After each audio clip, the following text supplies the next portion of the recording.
Olá, meus amigos, muito bom dia a todos vocês. Sejam muito bem-vindos a essa meditação. Hoje, nessa terça-feira, da quinta semana do Tempo Comum, dia em que também comemoramos a memória de Nossa Senhora de Lourdes, que por tal aparição tem tanto a nos ensinar. No dia de hoje, Jesus deseja nos recordar mais uma vez quão desordenada é a vida humana e como realmente, para organizar esse coração que se faz confuso, que vai tropeçando o tempo inteiro, é necessário um grande gasto de energia. Deus dirige-se a nós, por um esforço livre, bendito, misericordioso, para nos ajudar nessa organização de volta da vida humana, no sentido que ele pode dar em cada um de nós. E também é necessário um gasto de energia humana para que isso possa acontecer. Eu preciso, inclinar a minha vontade e a minha inteligência para aquilo que Deus tem a manifestar em nossa vida. Então, a gente sabe que naturalmente os processos mais espontâneos deste mundo acontecem aumentando o grau de desordem, de entropia. E apenas com grande gasto de energia as coisas voltam à ordem. Então, é isso que o Senhor deseja hoje nos ensinar, nos recordar. Ele vai apontando ali para nós quanta coisa está desordenada e por quê. E a gente, então, ouvindo a palavra do Senhor, vai chegando a esse entendimento. Realmente, eu estou confuso, perdido, desordenado, e por isso desolado, triste, solitário, e eu preciso voltar à ordem, É desesperador às vezes a gente imaginar, por exemplo, que um dia a Lua não mais orbitará a Terra, Ela vai vazar, vai sair daqui, ou que o Sol possa mais não atrair a Terra e a Terra venha a vagar, no universo sozinha, desolada, fria, a ponto de congelar. Pois é desolador. Mas também pode acontecer conosco, de estarmos fora de gravidade de Deus, De não nos gravitar mais a Deus, apesar de ter um coração que tem um vazio e essencialmente busca a verdade, busca o conhecimento desse Deus. Deus nos colocou isso no profundo de nossa alma, então a gente estaria negligenciando aquilo que mais precisamos, aquilo que é nossa essência, nossa real natureza. E isso é desolador. Para que o nosso coração então não viva esse congelamento, essa solidão, esse sofrimento desnecessário, digamos assim, então precisamos ouvir palavras duras, mas que são necessárias. Conselhos árduos, mas que levam o nosso coração para a verdade. A gente não pode fugir da verdade, mesmo que ela acuse em nós a necessidade de grandes mudanças. Lembra que ontem a gente falava sobre isso? Sobre o medo paralisante e congelante? Pois muitas vezes aquilo que nos aponta o Senhor na necessidade de mudança é como a gravidade, tentando nos atrair de novo para Ele, para que a gente não se despece, não vá para bem longe do Senhor. Mas essas palavras precisam ter força para nos gravitar de novo, para que a gente não se despece, porque a gente sabe que tendemos realmente para o caos, para a desordem. Então vamos ouvir isso com muita diligência e sabendo que somos amados. Lembremos sempre, não tenhamos medo dessa verdade que nos puxa de volta para Deus, Porque se eu temer unir-me a Deus, como é que eu vou poder amá-lo? Não tem como. No único temor que vale a pena é o temor de me separar de Deus. É o temor de estar realmente sozinho. É o temor de desagradá-lo.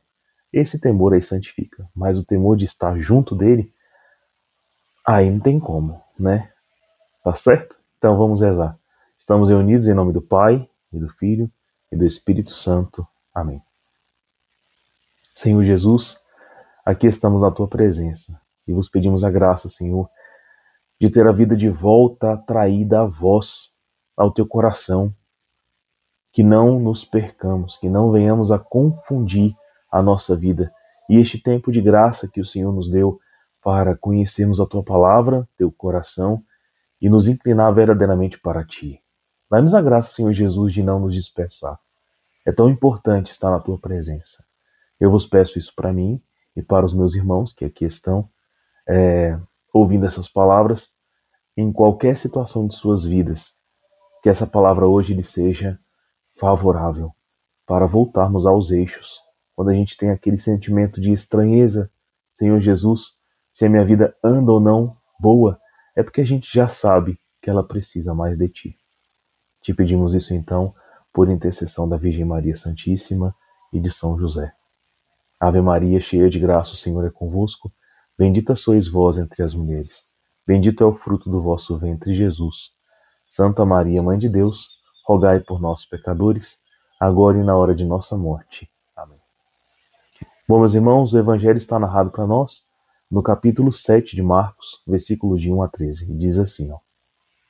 Naquele tempo, os fariseus e alguns mestres da lei vieram de Jerusalém e se reuniram em torno de Jesus. Eles vieram porque viam que alguns dos seus discípulos comiam pão com as mãos impuras, isso é, sem as terem lavado. Com efeito, os fariseus e todos os judeus só comem depois de lavar bem as mãos, seguindo a tradição recebida dos antigos. Ao voltar da praça, eles não comem sem tomar banho, e seguem muitos outros costumes que receberam por tradição. A maneira certa de lavar copos, jarras e vasilhas de cobre. Os fariseus e os mestres da lei perguntaram então a Jesus: por quê? Os teus discípulos não seguem a tradição dos antigos, mas comem um pão sem lavar as mãos. Jesus respondeu: bem profetizou Isaías ao vosso respeito. Hipócritas, como está escrito: este povo me honra com os lábios, mas seu coração está longe de mim. De nada adianta o culto que me prestam, pois as doutrinas que ensinam são preceitos humanos. Vós abandonais os mandamentos de Deus para seguir a tradição dos homens. E dizia-lhes: vós sabeis muito bem como anular o mandamento de Deus, a fim de guardar as vossas tradições. Com efeito, Moisés ordenou: honra teu pai e tua mãe. E ainda, quem amaldiçoa o pai ou a mãe deve morrer.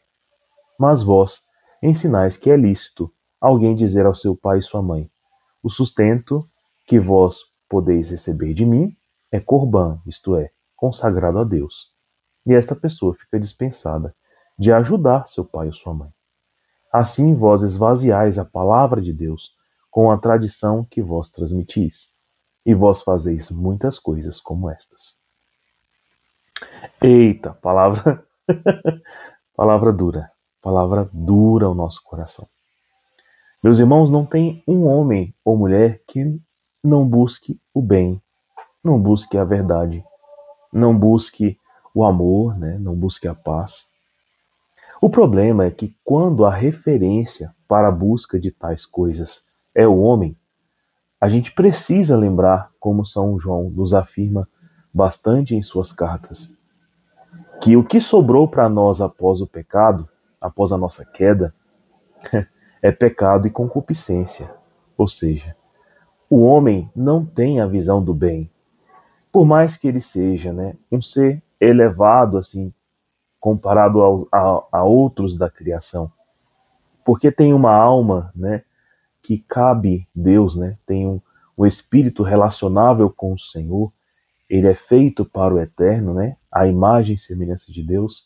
Por mais que ele tenha isso e se destaque na criação, ele tornou-se apartado do conhecimento infuso de toda a verdade, do bem, que ele conseguiria fazer se fosse puro, se fosse sábio verdadeiramente. Ele tem a morte, tem as paixões, ele vive uma desordem, né? Já estamos nessa queda, ou seja, seguindo aí o caminho natural da entropia, que é da desordem, né? Então, não, nós não nascemos bons. Nossa alma é essencialmente boa para a conversão, para a comunhão com Deus. E Deus pode promover isso em nós pela vida sacramental, pela vida ordenada, uma vida de santidade. Mas, né? O homem não nasce bom, nasce separado e precisa voltar para Deus. É por isso que Jesus faz esse resgate em nossa vida. Bom, então, quando o homem usa o próprio homem como régua métrica, né, como pedra angular para a edificação de sua vida espiritual, ele vai errar. Ele vai errar. E as concupiscências mostram exatamente isso, que ele coloca o bem aonde o bem não está completo. Por exemplo, em vez de amar a Deus sobre todas as coisas, ele pode amar mais a si mesmo, que aí ele torna-se um orgulhoso e soberbo, e aí ele peca pela ira, né, pelo orgulho, né, pela negligência do próximo. Pode ser também que ele ame mais as coisas superficiais, todas elas, para obter delas prazer, e não a Deus, e não a si mesmo, e nem ao próximo. É a concupiscência da carne, que faz-nos pecar pela gula, pela preguiça, pela luxúria, né? Por tudo que agrada à carne, mas não alimenta a alma. E a segunda coisa, a terceira coisa, seria a concupiscência dos olhos, né? Onde o homem ama mais o que lhe é alheio, em vez de amar o que lhe é próprio. Ou seja, a Deus, a própria alma, e aos outros como se fosse um dom. Então essa pessoa não consegue ser feliz pela alegria do próximo e então peca pela cobiça, pela inveja, pelos ciúmes, pela avareza. Então, meus irmãos, isso é o homem, né? Estamos perdidos. Como é que a gente vai conceber o bem se o nosso coração está assim? Jesus é quem desperta esse bem em nós. Por isso ele pregou em nosso meio, anunciou-nos o reino, deu-nos a sua palavra, deu-nos seu corpo, seu sangue, seu espírito, sua igreja, sua mãe, né? Deu-nos tudo o necessário para conhecermos de volta essa verdade. Quem dera, né, o coração do homem desejasse isso tanto, que quando fosse organizar-se até mesmo em sociedade, não esquecesse tais princípios e não abandonasse o conselho do Senhor. Quem dera as nações, né, deixassem a empáfia de declararem-se como laicas, como separadas da religião, separadas da fé, separadas de Deus. Isso não é uma coisa para se orgulhar, é uma coisa decadente, a qual nós devemos lastimar. Por mais que você não precise impor a sua religião aos outros, o homem que mais busca Deus, que mais é religioso e até estimulado em sociedade para buscar seu Deus, ele com certeza vota melhor, elege melhor, fiscaliza melhor, executa melhor o que está em seu coração e não pode sair dali. Quem dera os homens fossem iluminados então por Deus e assim as nações, os países, as cidades, os governos, os trabalhos, as ofertas, tudo, né? Quem dera, quem dera. Mas estamos em um caminho de queda. E Deus vai gravitando seus santos, seus amigos para uma outra realidade, para um reino que não é deste tempo, né? Esse tempo, né, tende a ruir, tende a cair. Mas o Senhor, né, nos leva para o seu reino, para o reino eterno, para o reino que já acontece em nossos corações, né, para o reino que podemos promover por meio da pregação, por meio da doação de si mesmo, por meio do nosso sacrifício, né, desejando promover neste mundo o melhor para as famílias, o melhor para os homens, mas quem dera isso fosse majoritário. Quem dera, né? Seria um reino de paz, como tanto se deseja. Todo homem deseja isso. Não é possível que não se deseje. Mas, enfim. E aí, aqui Jesus chega e coloca em xeque tudo isso. Porque, vejam, eram os fariseus e os mestres da lei que estavam ali diante de Jesus e vieram de Jerusalém para se reunir em torno do Senhor. Olha, finalmente, né? O homem se reúne em torno do Senhor. E estes aqui especificamente eram aqueles que já, por vida e por vocação e dedicação, se dedicavam a Deus, se dedicavam à verdade. Mas quão longe até estes estavam de Deus. E Jesus vai então falando: vocês esqueceram os mandamentos. E louvam a Deus com os lábios, mas o coração está longe de Deus. E qual é essa longura? A longura é o pecado. A longura é o pecado. Né? Quem dera se os homens então, ouvindo isso de Jesus, voltassem arrependidos, cobrissem-se de cinzas, sentassem, né? Vestissem sacos, jejuassem, clamassem perdão ao Senhor e remontassem aquilo que anula, corrige, endireita a vida pecaminosa, que é a vida de virtude, é o cumprimento da lei de Deus. E o primeiro mandamento é amar a Deus sobre todas as coisas, ao próximo como a ti mesmo. Honrar pai e mãe, guardar, né, o dia do Senhor. E essas coisas, então, favorecem a uma ordem.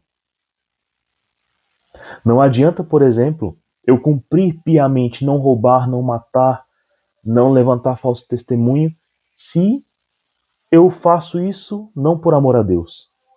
Porque se eu não fizer por amor a Deus, que é o primeiro mandamento, eu posso fazer por amor a mim, por orgulho. Né? Eu posso cumprir todas essas coisas de maneira até escusa, né? De maneira vil, orgulhosa, né? Vaidosa. E isso não é amor. Portanto, isso não purifica, não santifica. A caridade é a virtude que santifica. Por isso, meus irmãos, Jesus está aqui dizendo: olha, vocês não honram pai e mãe, que é um mandamento tão simples. E aí ficam cobrando que a gente saiba lavar as mãos, os talheres, os copos, as vasilhas. É bom fazer isso? É bom. Um coração ordenado faz isso, né? Vai seguir a tradição? Faz. Jesus não está aqui anulando a tradição. Pelo contrário, ele está dizendo o quanto que ela é boa e é reflexo de um coração que já uniu-se a Deus. Mas aqueles corações estavam distantes de Deus, entendeu? Honravam a Deus com palavras, mas o coração não amava a Deus. Por quê? Até honrar pai e mãe, que é um mandamento simples, não cumpriam. Diziam assim para os pais, né, mais velhos, assim: pai, mãe, olha, dar para vós um auxílio em dinheiro é uma oferta sagrada, então é melhor que eu dê no templo e não para vocês. E aí se viam isentos de pagar algo que pudesse favorecer os pais, né? Deixando os pais morrer à míngua. E Jesus vai lá e diz: vocês não estão fazendo o que é lícito, né? Assim vocês esvaziam a palavra de Deus, né? Para fazer coisas secundárias e não as primárias. Então veja o tanto que a gente é desordenado, né? A gente quer o detalhe, a gente quer a beleza, a gente quer o conforto, a gente quer tudo, mas a gente não quer fazer o primeiro, a nossa maior essência. Como é, meu Deus, que eu vou fazer alguma coisa que preste se eu estou fora da gravidade com Deus? Não tem como. Como é que eu vou sair da confusão? Como é que eu vou sair da solidão? Como é que eu vou sair da tristeza? Como é que eu vou ser curado de uma depressão, de uma ansiedade? Como é que eu vou dar uma resposta favorável ao meu matrimônio, à minha casa, ao meu trabalho, um conselho adequado se eu não estou com o coração em Deus? Se eu honro com palavras, mas não com atos, não com o coração? Se eu estou distante mesmo pelo pecado de uma vida amorosa com Deus? É muito impossível. Isso pode doer para cada um de nós, pode, mas é a verdade. É a verdade. E eu preciso viver nela. Né? Por isso, Nossa Senhora apareceu a uma menina chamada Bernadette, no século XVIII, para dizer: eu sou a Imaculada Conceição. Quando o mundo já não aprendia a honrar a vitória de Deus sobre a Virgem Maria contra o pecado e pela vivência da pureza. E aí, antes de ser promulgado o dogma da Imaculada Conceição, a Virgem Maria mesma apareceu a uma pura menina para anunciar que seu nome era a Imaculada Conceição. Vejam, meus irmãos, o nosso coração não está diante daquele que realmente pode nos reorientar. Mas eu preciso, né, ir contra a má tendência da desordem para voltar a ter uma ordem principal em meu coração, que é amar a Deus. Amar a Deus tem preço, custa, mas é o que precisamos. Deus abençoe você. Tenha um santo dia.